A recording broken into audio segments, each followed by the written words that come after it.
Assalamualaikum warahmatullahi wabarakatuh. Waalaikumsalam warahmatullahi wabarakatuh. Bagaimana kabarnya hari ini? Oke, baik saja. Hari ini kita akan membahas tentang analisis strategi. Ini prodi manajemen pendidikan Islam sebagai calon manajer dalam pendidikan formal atau non formal semuanya.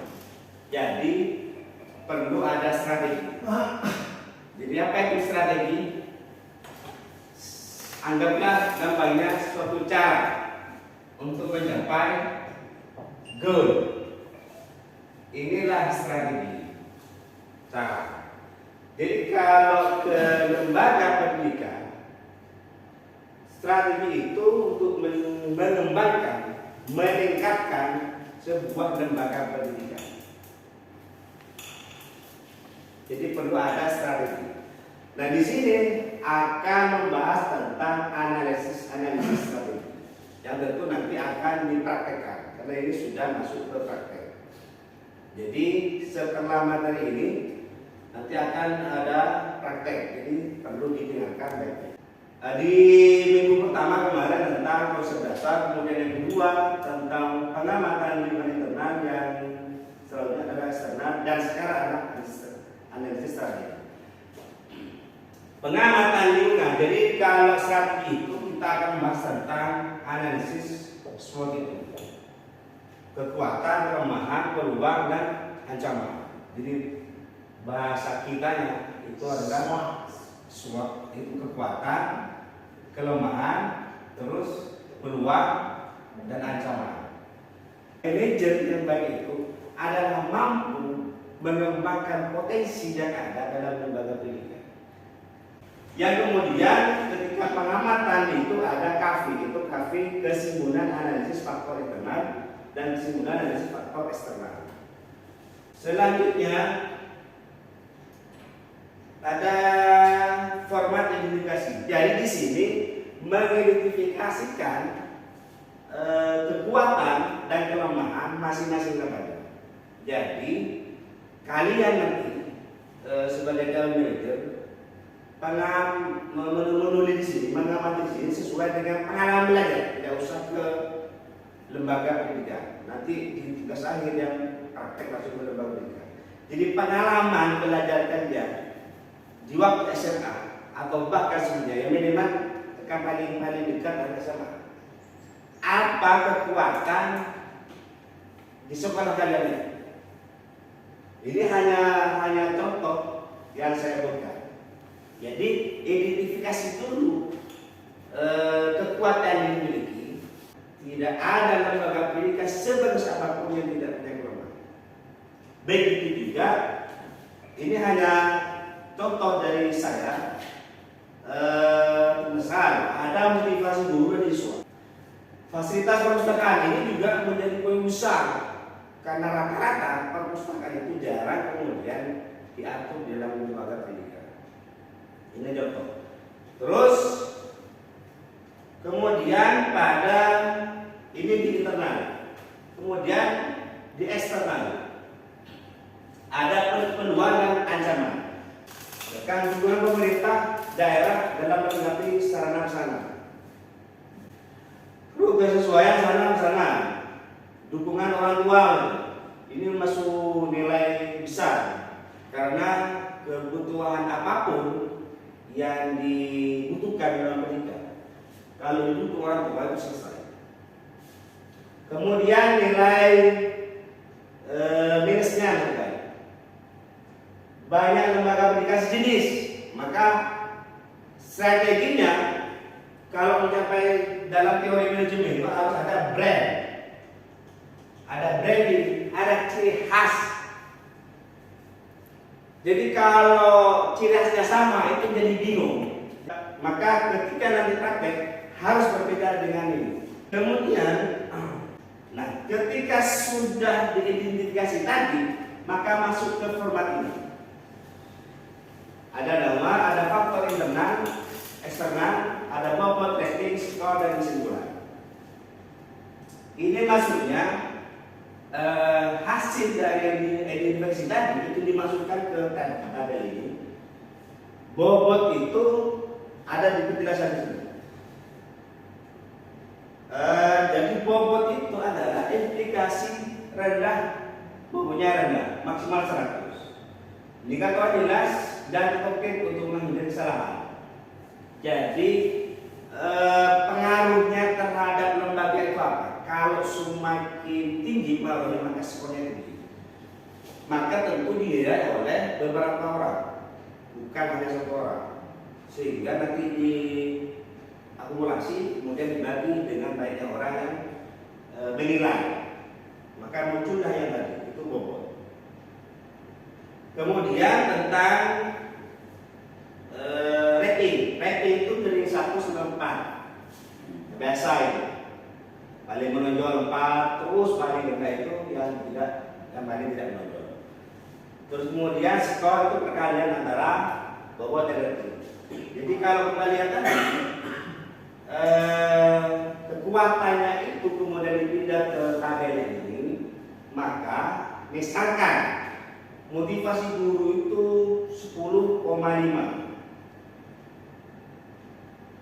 Yang menjadi nilai 100 itu maksudnya antara kekuatan dan kelemahan itu jumlah 100 bobot.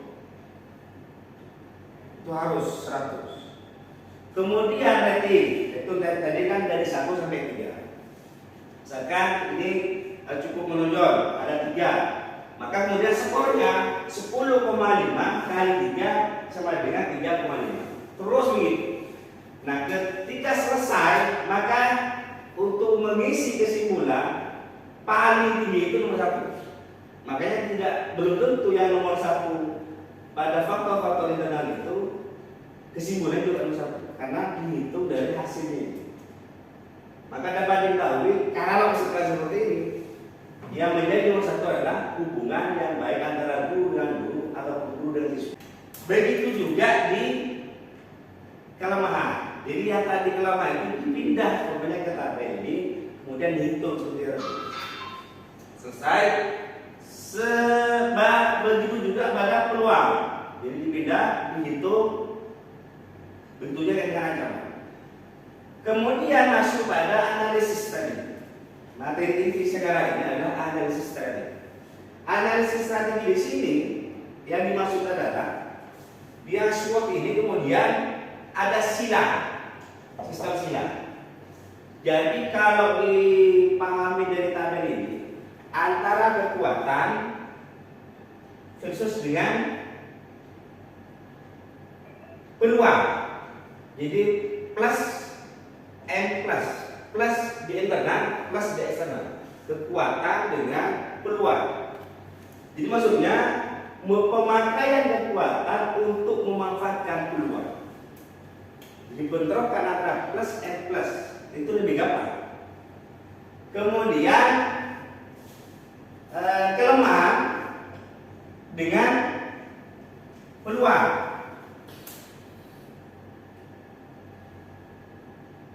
Kelemahan dengan peluang.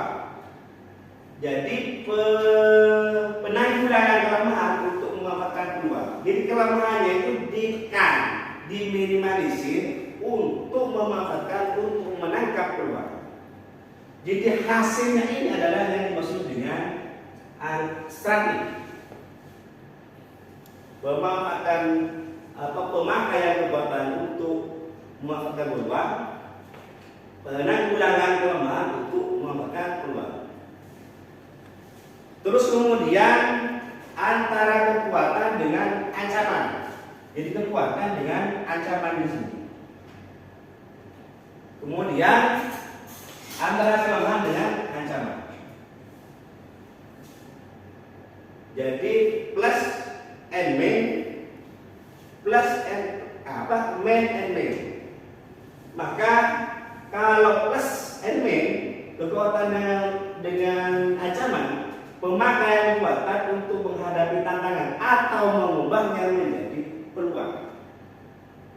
Kemudian kelemahan dengan ancaman, meminimalisir kelemahan dan menghindari ancaman.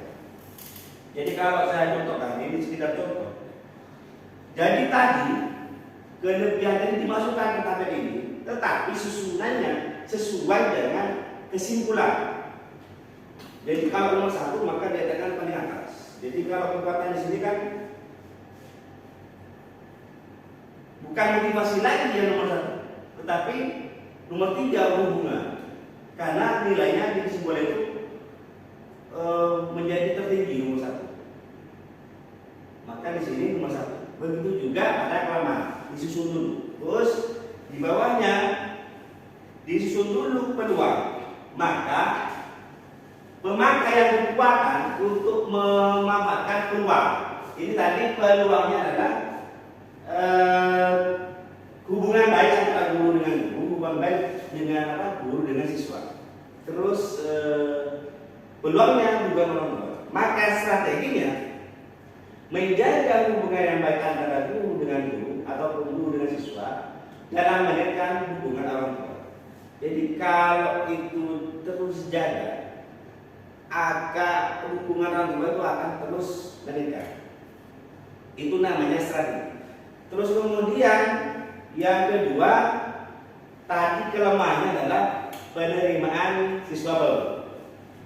Siswa baru misalkan karena titipan, waktunya tidak jelas, misalnya masuk bulan Agustus, bulan Desember masih menerima, itu namanya sistemnya tidak jelas. Maka strateginya mengatur sistem penerimaan siswa baru atau pindah secara proporsional, dalam titipan harus ada seleksi segala macam. Karena itu bagian dari manajemen. Ada manajemen itu kan ada input, proses, output, outcome. Untuk menghasilkan output yang baik, maka input harus dijaga. Inputnya harus dijaga. Salah satu menjaga input agar berkualitas adalah penerimaan, sistem penerimaan. Begitu juga pada kekuatan dan kelemahan. Tadi kekuatan hubungan yang baik itu kelemahannya apa? Ancamannya adalah lebih mahal. Ternyata lembaga ini lebih mahal yang lain. Yang lain itu SPP-nya misalkan kalau kampus itu KT 2 juta, ternyata di sebelah itu 1 juta. Itu menjadi tantangan. Maka strateginya adalah hubungan yang baik, terutama dalam kesopanan perlu ditingkatkan sehingga mahalnya pendidikan disertai yang kualitas murah. Jadi masyarakat tidak akan berpikir itu mahal kalau kemudian murahnya itu tetap kuat. Apalagi pada zaman sekarang ini murah itu menjadi penting. Terus kemudian kelemahan dengan ancaman man. Perbaikan mekanisme penerimaan tadi kan tentang penerimaan baru. Penerimaan mekanisme apa? Perbaikan penerimaan mekanisme penerimaan siswa baru atau pindahan yang profesional mampu menjaga bibit dan bobot siswa karena mahal salah satu indikator mutu. Jadi apapun itu kalau bermutu itu pasti mahal. Barang kan kerudung pakai semuanya. Kalau sudah mahal pasti bermutu. Sehingga kalaupun mahal nanti masyarakat tidak akan kalau mau bermutu di sana. Mahal adalah apa? Mau bermutu. Kalau tidak bermutu tidak akan bermurah. Nah, akhirnya kalau mahal itu kan menjadi tekanan, diminimalisir mahal. Jadi mereka akan berani bayar mahal karena kualitas. Itu mungkin yang dapat kita sampaikan. Jadi nanti tugasnya seperti ini. Identifikasi dulu kekuatan, kelemahan, keluhan dan ancaman, kemudian masuk pada analisis strategi. Apapun hasilnya, yang penting jangan menonton. Yang saya hargai adalah prosesnya, bukan hasil. Nanti kalau nanti masih belum paham, bisa tanyakan ke saya melalui grup atau japri saya kapanpun. Demikian, ada pertanyaan? Terima kasih, berarti ini sudah paham dan mungkin akan sangat paham. Demikian yang dapat saya sampaikan. Kurang lebih maaf. Assalamualaikum warahmatullahi wabarakatuh. Assalamualaikum warahmatullahi wabarakatuh.